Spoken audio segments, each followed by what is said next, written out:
Hello, this is Miss Bennett again. I'm on my way on a road trip to Oklahoma with my family, and I keep thinking, when is this trip going to end? I've got to get to the end point.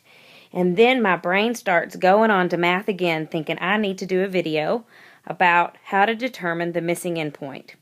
So, in this video, I'm going to show you how to find the missing endpoint when you're given the midpoint and the other endpoint.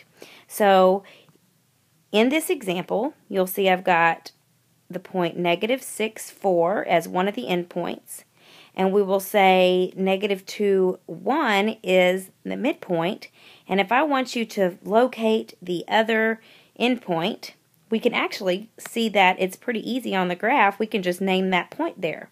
But I want you to observe something. The pattern to get to the missing endpoint is always consistent on a line. So you travel over 4, down 3, over 4, and down 3, and that's where it traveled to get us to the other endpoint that was missing. If I actually named that point, it would actually be the point over 2, down 2. In situations like this, using a graph is really easy to help you find a missing endpoint.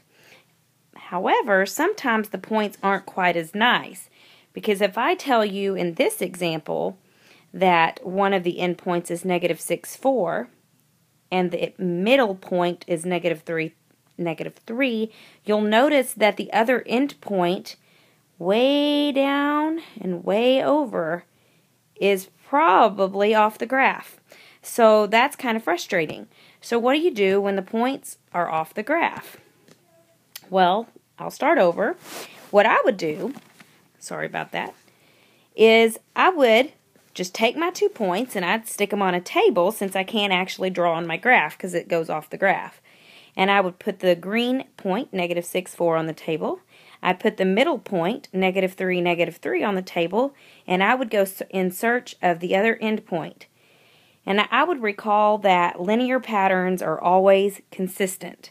So, if that's the case, and linear patterns are always consistent, I'm going to observe what the pattern must be. On the left side, I see that to get from -6 to -3, you must go up by 3. So continuing that pattern and going up by 3 more, I know I must be at the location 0. On the right side of this problem, I see the pattern is going down by 7. So continue that pattern and go down 7 more, and I would be at the location -10.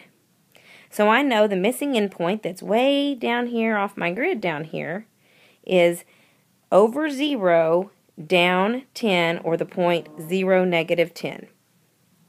Now, there's another approach that some people take where they like to use the midpoint formula to solve an algebraic equation. That's a really good thought process. However, if I know that just from experience, a lot of times just setting up a table and looking at the pattern to find the missing endpoint may be a little bit easier approach when you get frustrated with the algebra.